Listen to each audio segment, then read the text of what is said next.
and cold parasitic infested water.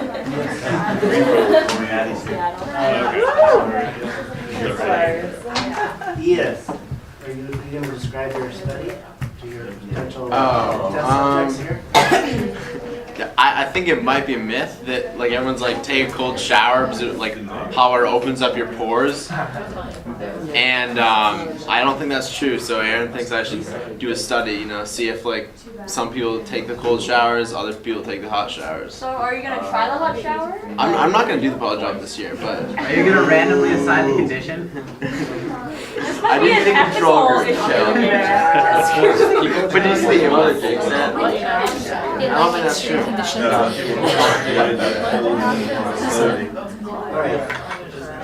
You gotta wash off. I mean, that's how it works here. You have to wash off the puddle skin before you go wash water. Okay, so like that. You like puddle it and then warm it up.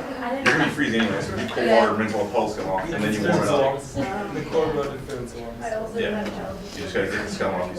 Okay. So for those of you who get a skin infection for we'll describe what happens next. Okay. So we talked about pattern recognition receptors in the last hour. So all the cell-associated receptors for pathogen-associated molecules. So this hour, we're going to talk about things that happen once those PRRs have been activated. So sort of the coordination of the cells in the innate immune system after identifying that there's an infection, and then a little bit on anti-inflammatory drugs at the end. Okay, so this macrophage in the tissue, skin, gut, lung, wherever, has identified that there are bacteria present.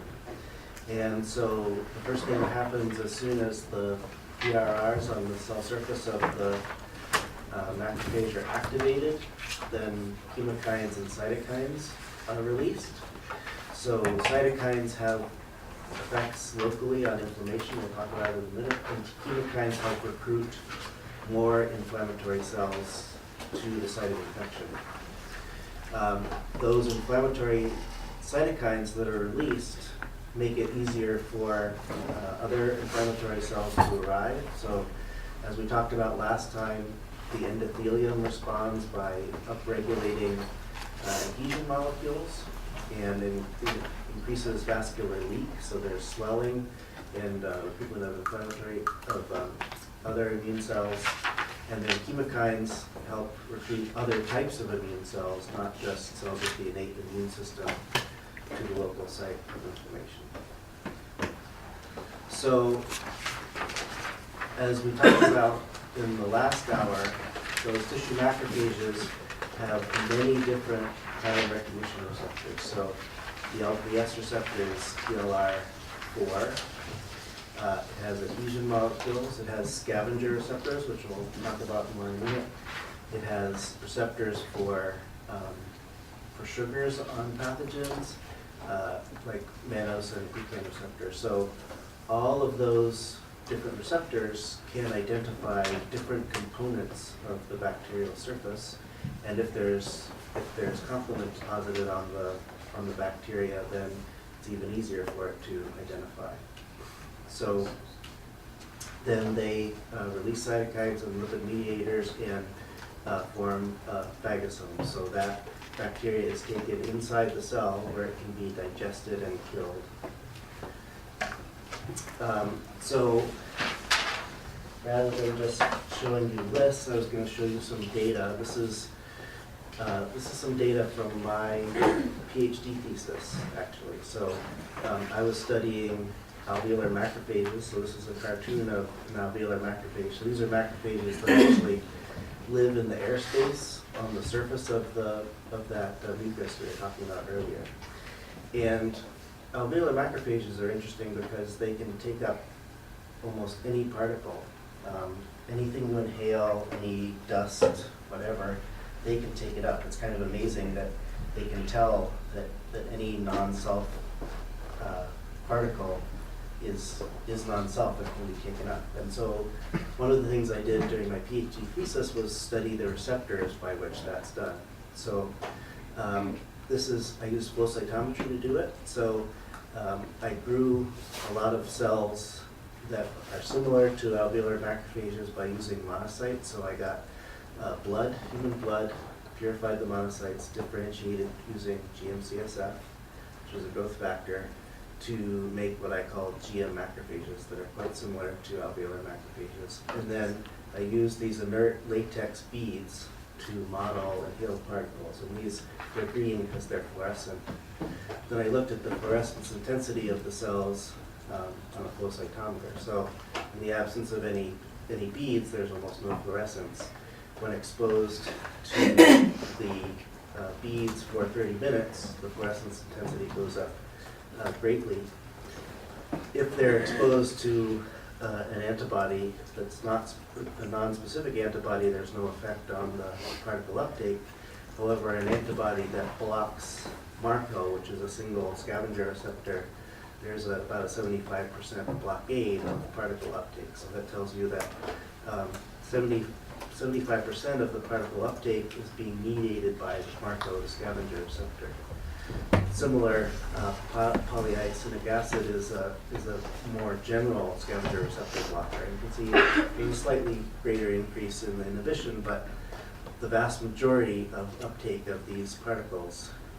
And so this is how I validated the system for alveolar macrophages, because mice have been generated which are knocked out of MARCO, and they see the same phenotype. Basically, most of bacterial or inhaled particle uptake by alveolar macrophages is mediated by MARCO. So I'll put this in a different set of slides because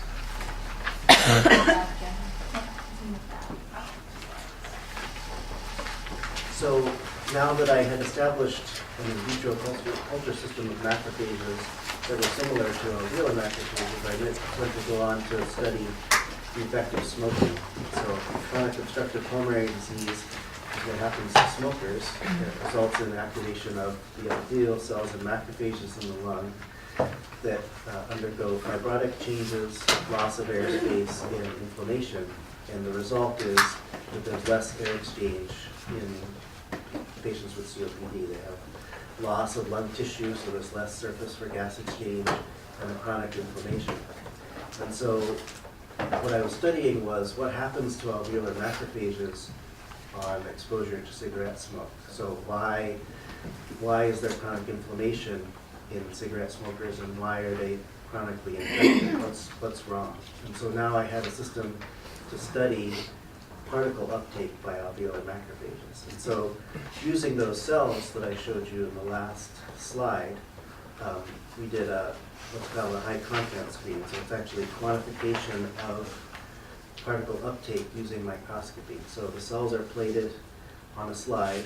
The nuclei is stained with fluorescent dye, so that helps the software identify which are the cells. And then the rest of the cytoplasm is painted with a similar color, and so the computer assigns an area for each of the cells. So when so the cells are exposed to particles, and so this is modeling inhaled particles, and over the course of about 10 minutes, the phagocytosis takes place. So the particles are ingested by these cells. They're very efficient phagocytes. So then I fixed the cells, so they were essentially killed then. They couldn't take up any more particles. And then I added a stain to the culture so that only the extracellular beads were tagged. So I had green beads inside the cell and green and red beads outside the cell. So then the software could go to each cell and identify how many beads were associated with the cell, how many were inside the cell. So you see this cell is full of green, and how many cells didn't take up the beads. So the beads are red. They're outside the cell membrane. So that's the staining. So what I found was that smoke exposure of those alveolar macrophages had no effect on binding. In other words, the cells were perfectly capable of binding beads. So on this axis, there's an average of about 7 beads per cell, and that's unaffected whether they're in just in PBS, the culture media, or exposed to increasing doses of cigarette smoke. However, when they were exposed to increasing doses of cigarette smoke, that affected the ability of the macrophage to take up the particles. So although the same number of beads were on the cells, they hadn't been internalized, so the percentage of internalization was affected. Cytoclasin D is just stops the cell skeleton from reorganizing, so that shows the maximum inhibition. If you completely paralyze the cell, you block phagocytosis. But the vast majority of phagocytosis was blocked by exposure to cigarette smoke. So this is just an in vitro system to model one of the ways that innate immunity might be impaired by cigarette smoking, in that the alveolar macrophages cannot internalize inhaled particles of bacteria.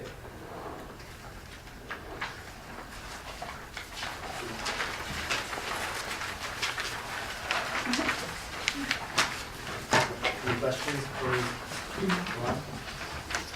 Okay, so once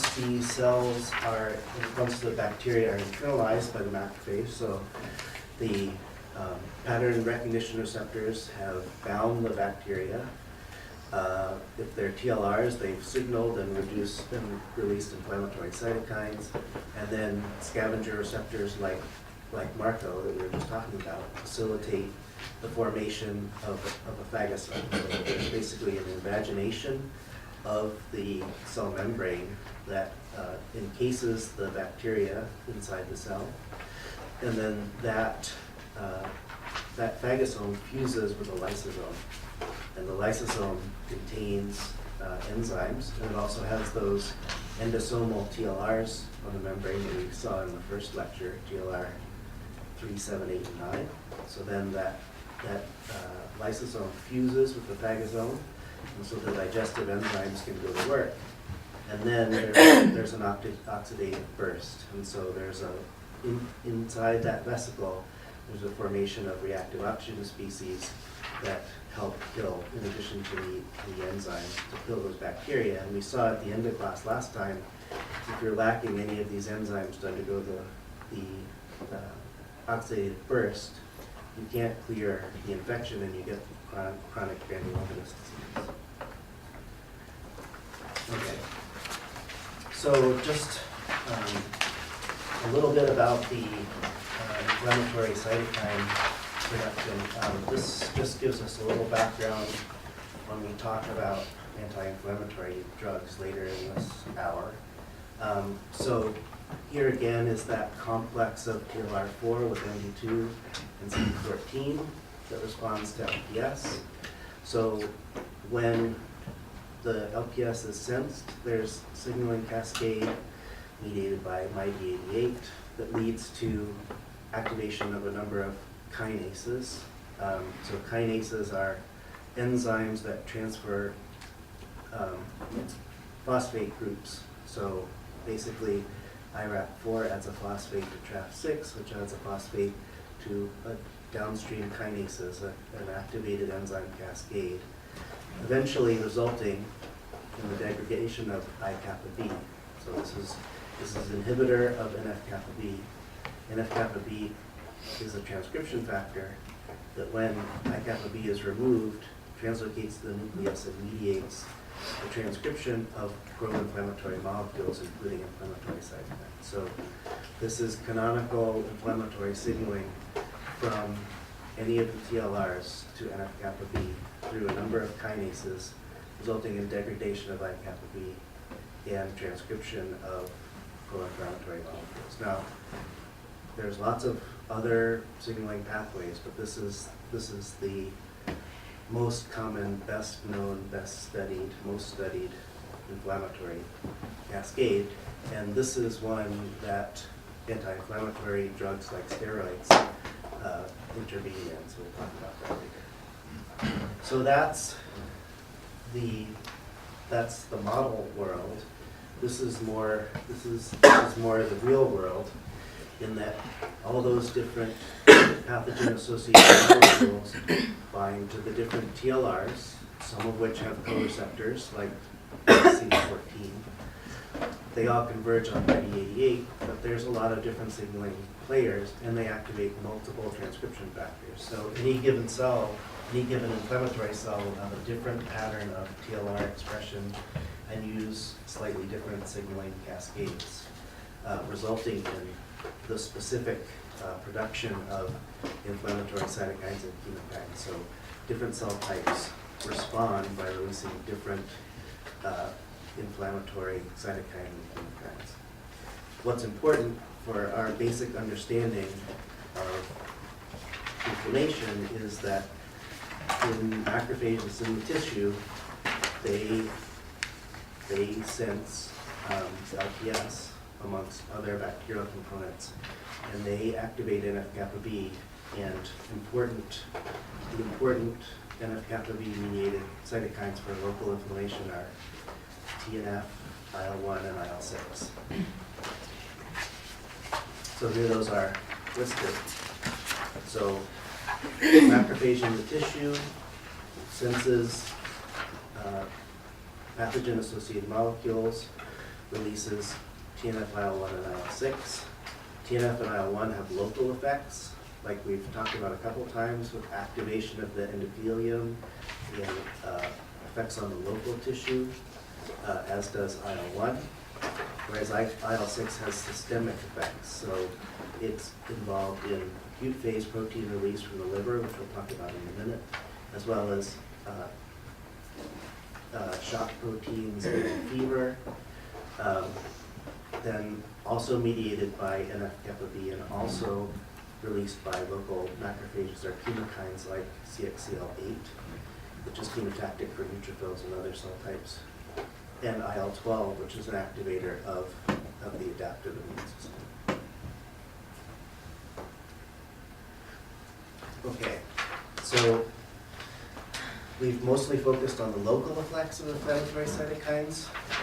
However, we all know that if you have a significant enough infection in a local tissue, you experience systemic effects, fatigue, fever, and so those are mediated by circulating levels of inflammatory cytokines.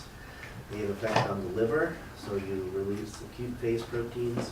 On the bone marrow, you actually increase your release of neutrophils and other white blood cell types when there's local infection.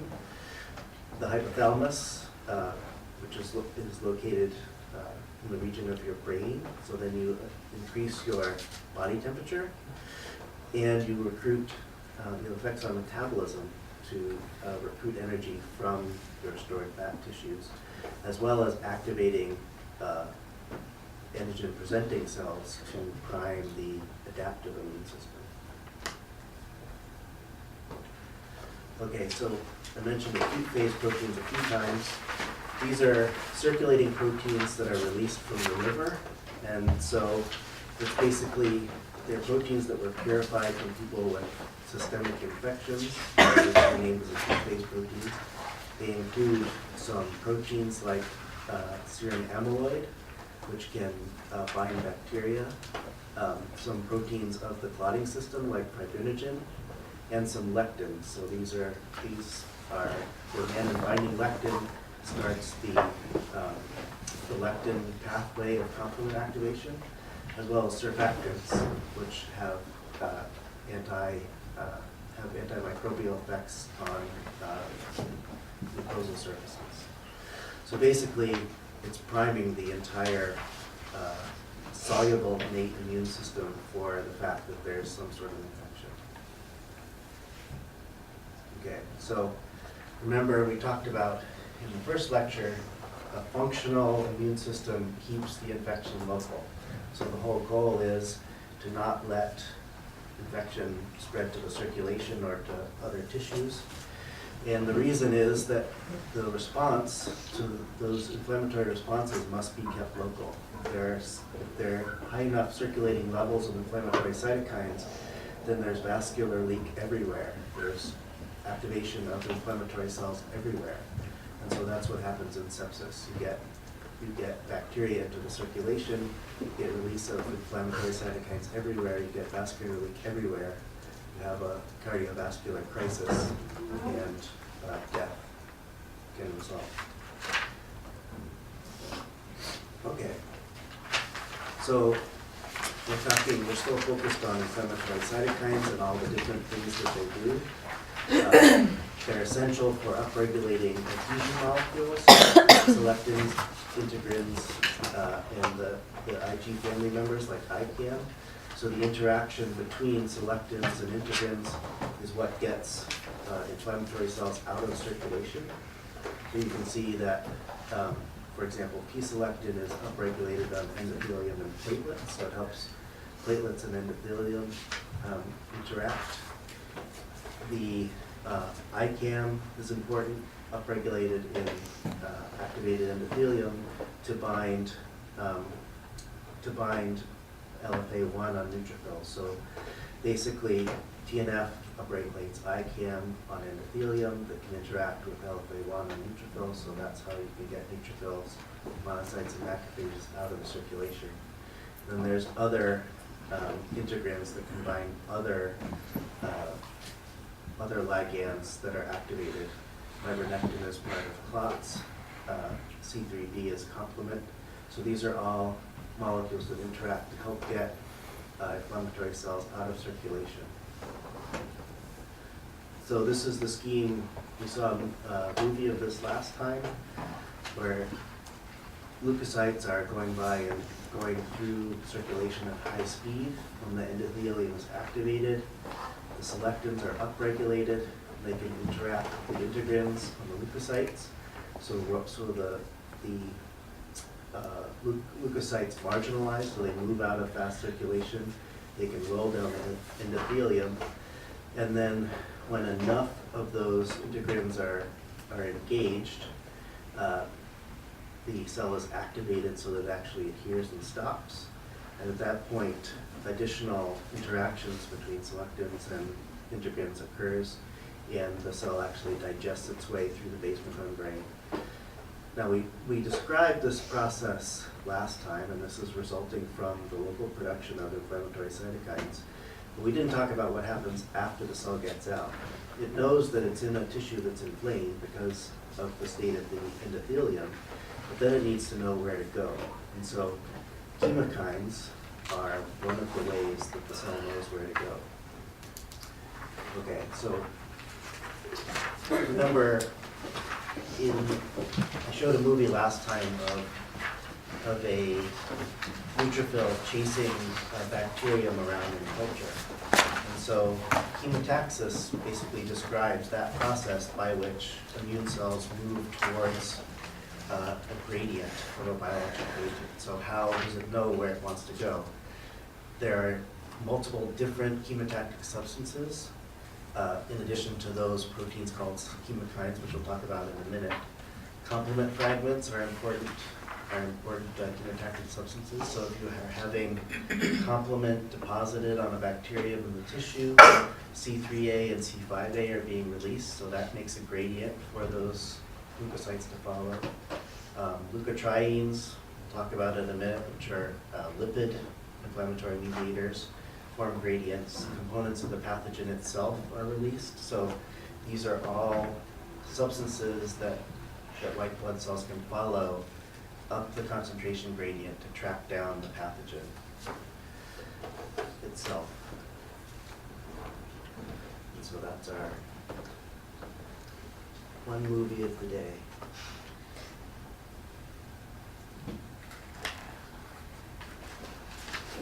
These human neutrophils, taken from the blood of a graduate student, are mobile cells that repeatedly migrate to sites of injury to help fight infection. They are attracted there by chemical signals that are released by other cells of the immune system or by invading microbes. In this experiment, tiny amounts of chemoattractant are released from a micropipette. When neutrophils sense these compounds, they polarize and move towards the source.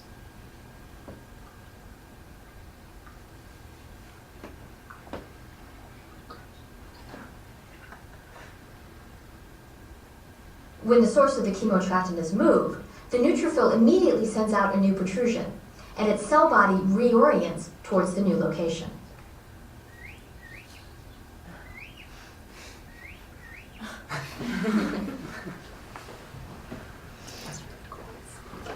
So obviously that's time enhanced a little bit. It doesn't happen quite that fast in real time. But it's the process of chemotaxis, while going up the gradient of molecules is how the immune system tracks down pathogens. And those chemotactic substances, again, are listed here. Okay. So one of those chemotactic substances are chemokines. So these are small soluble proteins that are released by inflammatory cells, like the tissue macrophage. And each chemokine that's released has a particular target cell population. So that macrophage releases IL-8 or CXCL8. That specifically binds to a receptor on neutrophils to recruit those to the site of inflammation. Likewise, it can release chemokines that attract NK cells or cells of the adaptive immune system. And pretty much all the leukocytes, you can say that safely, every white blood cell has some particular pattern of chemokine receptors on it. And the sort of immune response that is required in a particular tissue is determined by the release of specific chemokines to recruit specific cells in that direction. Likewise, we've talked about antigen uptake in the tissue by antigen-presenting cells and dendritic cells. Once a dendritic cell has taken up antigen, it follows a different chemotactic gradient into the lymph system and eventually to a lymph node. So there are chemotactic gradients to get inflammatory cells out of the circulation to the tissue, and there are opposite chemotactic gradients to get white blood cells from the tissue back into the circulation or into lymphoid follicles.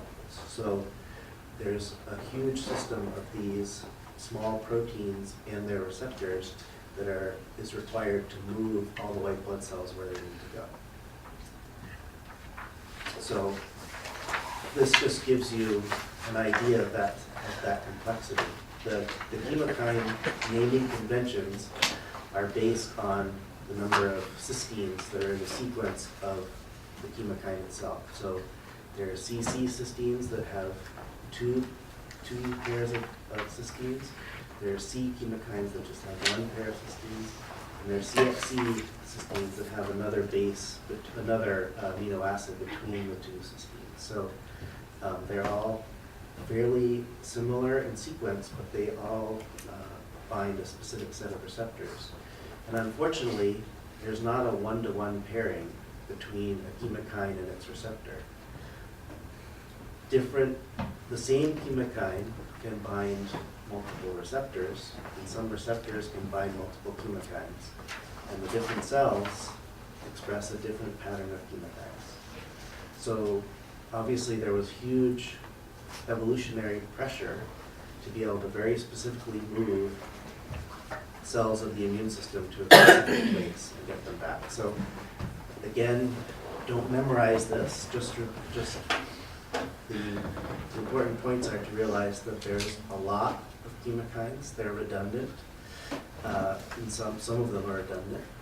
There's a lot of receptors, and the chemokines can be expressed very specifically in response to specific patterns. So what TLR is activated in what cell type and what tissue determines the pattern of chemokines that are released, and therefore what specific cells are recruited.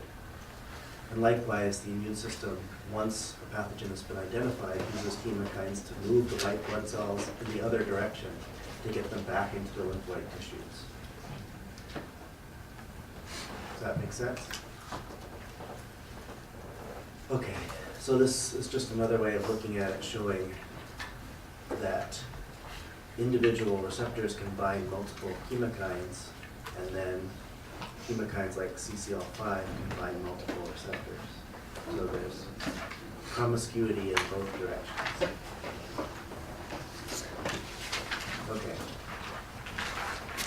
So pretty much we've been talking about macrophages and responses to bacteria. So sensing LPS, inflammatory cytokine production, NF-kappa B-based transcription, phagocytosis, and intracellular killing. Viruses activate quite a different set of responses, a different but overlapping set of responses. So you remember that the TLRs for bacterial surface proteins are on the surface of the cell, whereas the receptors for viral components are on the endosome. So here they are. So when these endosomal receptors are activated, they can lead, in addition to activating the NF-kappa B signaling cascade, they can activate a different signaling cascade that results in type 1 interferon production. And type 1 interferon has a bunch of effects that promote antiviral responses. So there are actually at least 16 different type 1 interferons. Nobody really knows why there's so many, because they all bind one receptor. So unlike the chemokines, where there's a bunch of chemokines that bind a bunch of different receptors, there's just one receptor for the type 1 interferons, and they all seem to stimulate the same response, which is basically it has effects on the cells that are infected to make them antiviral and anti-proliferative, and it activates the immune response against virus. So when a host cell is infected by virus, it uses its pattern recognition receptors, and whereas a lot of the responses we've been talking about have been based on the macrophage, the viral response can be mediated by the tissue, by the epithelial cells themselves. So they have their own pattern recognition receptors that can sense they've been infected by virus. They can release type 1 interferons, so that induces resistance to viral replication in all cells. So cells around the virally infected cell become less infectable by virus, and it promotes the adaptive immune response to virus, as well as stimulating APC maturation and activating the adaptive immune system. NK cells are cells that sort of bridge the innate and adaptive immune systems. They have a bunch of specific antiviral effects and anti-tumor effects. We're going to give them their own class later in the semester, because there's a lot of complexity there, and I didn't want to bring them into this class. But they're important for now. They're important in the antiviral response, and they're very sensitive to type 1 interferons. Okay. So far we've talked about cytokines, inflammatory cytokines. We've talked about chemokines. We've talked about complement down here. So in addition to complement and the lectins and defensins, there are also a few other classes of proteins in the plasma that can be involved in the immune response. They're not really there are other molecules that are involved in the immune response. They're not so important for our purposes. In terms of the cell-derived ones, we've talked about chemokines, cytokines, reactive oxygen species. The last major class that we're going to talk about today are the leukotrienes and prostaglandins. These are lipid mediators of inflammation, and they're the targets of NSAIDs, aspirin, ibuprofen, etc. So they are important in inflammatory responses. So the arachidonic acid cascade is what results in those lipid mediators of inflammation. So they result from enzymatic release of phospholipids from the membrane. So the enzymes interact with the membrane of the cell and release lipids, and those lipids are then acted on by downstream enzymes that result in different classes of lipid molecules. And these lipid molecules at the bottom of the cascade, just like the complement proteins at the bottom of the cascade have different effects. So they can have effects on vascular permeability. They can cause hemataxis, just like the chemokines and the complement proteins. They can lead to vasoconstriction and bronchial constriction. So they're important in the asthmatic response as well. And they can interact with the clotting system. They can involve platelet activation as well as effects on the immune system. So this is just another class of inflammatory signaling. So here's the cell membrane. The most upstream enzyme that cleaves phospholipids off the membrane is CPLA2. And once that's cleaved off, it goes down different enzymatic cascades to result in those active lipid mediators at the bottom.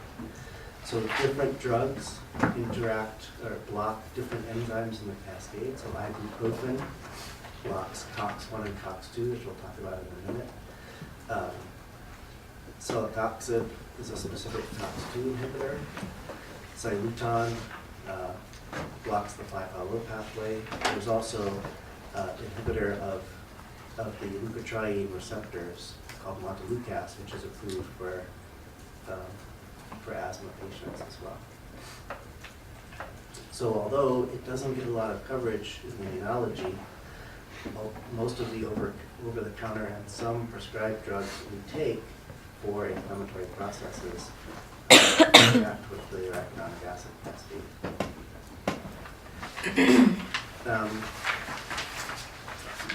So the arachidonic acid cascade, the enzymes are differentially expressed by different tissues. So COX-2 is very important in inflammatory responses, and COX-1 is expressed in the GI tract. So the reason that ibuprofen and aspirin cause stomach upset is because they block both COX-1 and COX-2 in the GI tract, and they block the release of prostaglandins, which are important for gut, for maintenance of gut health in terms of production of mucin, maintaining pH, maintaining blood flow, maintaining health of the epithelium. So if you take aspirin or ibuprofen, in addition to the anti-inflammatory effect, you also affect a pathway that is important for maintaining heart health. So obviously the answer is to develop COX-2 specific inhibitors, of which celecoxib or Vioxx is one. It's had some issues with cardiovascular events as a toxicity, but it's a much more selective drug. It only blocks COX-2. The problem with that, if you are somebody with cardiovascular disease, is that COX also has to do with platelet activation and platelet adhesion to the endothelium. So if you want to take aspirin to block platelets from causing blood clots, then COX-2 specific inhibitors aren't enough. So that's why low-dose aspirin is recommended for patients who have cardiovascular disease because it helps prevent platelet blockade. So intervening in this pathway is a tricky business. If you block both COX-1 and COX-2, you can prevent blood clots, but you also have toxicity in the GI tract. If you only block COX-2, you can have specific anti-inflammatory effects, but you don't have anti-clotting effects. So that's why there are so many issues with this inflammatory path. Any questions? Sorry. Could you just inject it, have an injectable form, and you just bypass the stomach and whatnot? So most of your exposure to COX inhibitors is systemic. So when you take the ibuprofen, it's digested, but it's taken into the bloodstream. So the exposure is almost the same everywhere. So an injectable one would solve the problem if it was an injectable one that couldn't get out of circulation, which would be a a unique molecule. Oh, so the problem isn't that it goes through the stomach, it's just that since it's systemic, Not the direct exposure. it just interferes with like the maintenance, Because- which is Because perhaps. COX-1 is so important for prostaglandin release in the gut. Oh, so these aren't processes that are actually occurring in the stomach. It's like kind of on the like the cells that. The Line. entire GI tract, Yeah. yeah. So then is there like a difference or an advantage to that you know of taking like ibuprofen in the pill form versus like in a topical cream? Because I know they have that. Topical, so the first disclaimer is that Advil is a Pfizer drug, and I'm a Pfizer employee. Say that. So theoretically, yes, a topical would, assuming that you didn't get systemic exposure, you shouldn't have any GI effects. You should only be inhibiting COX-1 and COX-2 in the local tissue.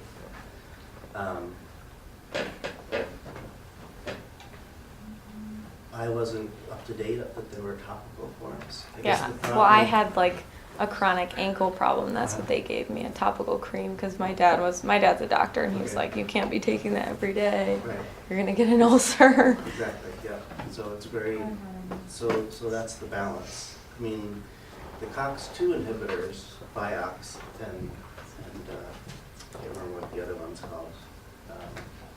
Starts with a C. There are two COX-2 inhibitors. Pfizer's made one and Merck made the other one.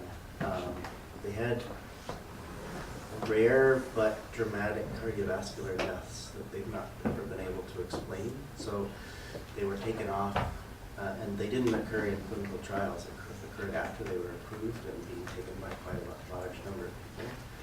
So it's actually still possible to get them. They're very good COX-2 inhibitors, and they solve the GI problem. But there's that rare, unexplained toxicity that occurs.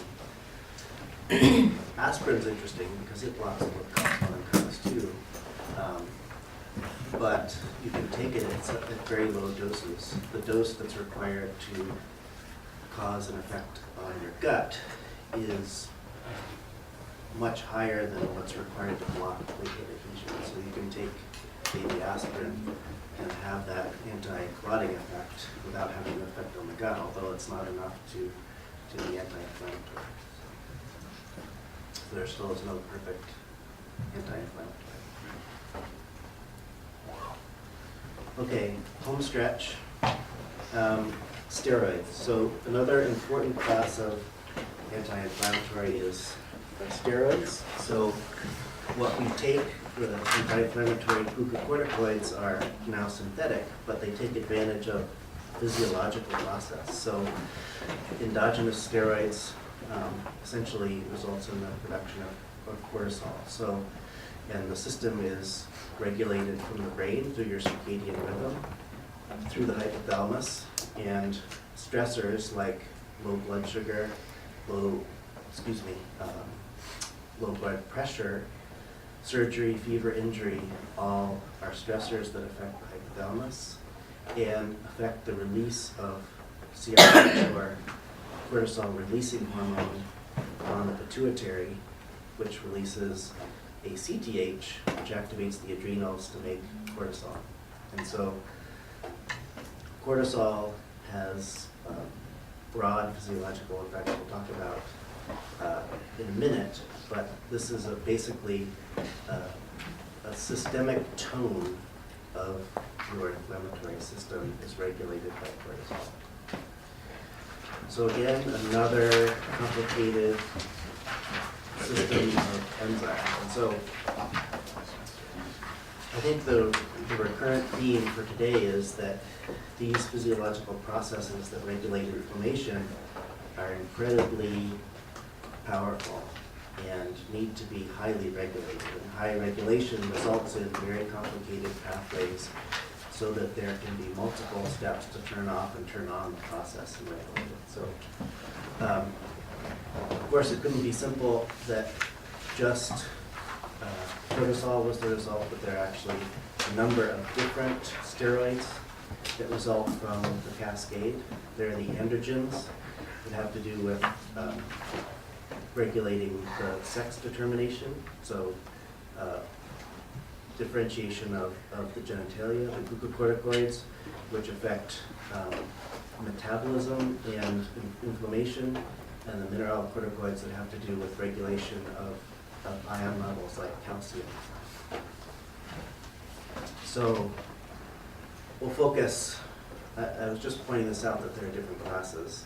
For the inflammatory purposes, we can just focus on the glucocorticoids. So systemically, glucocorticoids have essentially a negative effect on metabolism and inflammation. So they're anti-inflammatory, they reduce activation of tissue, they promote fatty tissue deposition. So this is basically the opposite of when you're infected, you want to release energy from your stored fats. You want to activate the inflammatory system, so cortisol will go down. Cortisol goes up in the situations where you need to deposit fat for anti-inflammatory.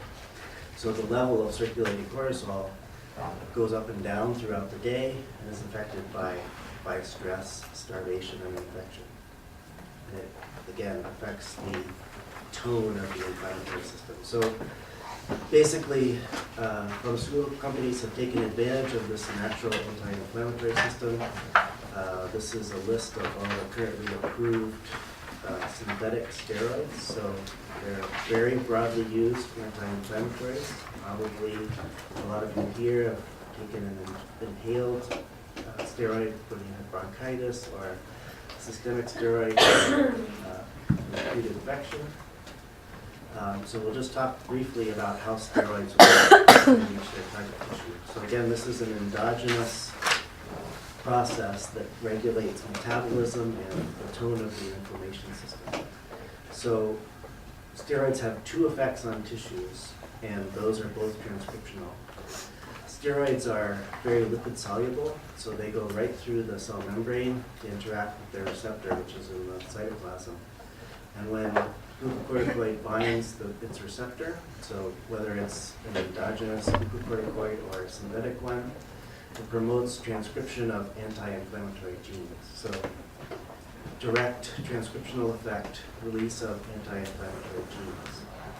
Perhaps a more important effect of glucocorticoids is disruption of NF-kappa B mediated pro-inflammatory. So we've been talking all day really about pro-inflammatory signaling from TLRs or from cytokine receptors leads to NF-kappa B mediated transcription.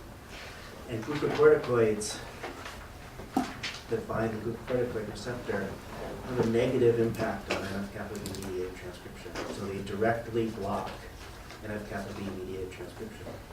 So the tone of an inflammatory response is affected by the circulating levels of cortisol, or if you're taking prednisone. So the overall tone of the release of inflammatory cytokines and chemokines and all those NF-kappa B mediated responses is controlled by cortisol levels or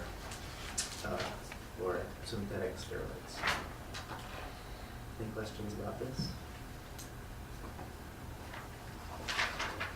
Okay. So today we reviewed innate versus adaptive immunity. We talked about the importance of maintaining physiological barriers. Any component of that, either mechanical trauma or failure of the cilia in cystic fibrosis leads to chronic infection. We talked about the induced components that result from infection, pattern recognition molecules, so they're insoluble and complement, and then more systemic effects of inflammation and the basics of anti-inflammatory drugs. I've tried to stress what I thought was important. If you have questions, please email me. If you'd like to meet in person, please email me. I did tell Nancy that I would circulate a few example exam questions from previous years to give you an idea of what exams would be like. I will focus on just understanding the basic concepts for now. I'll see you next week.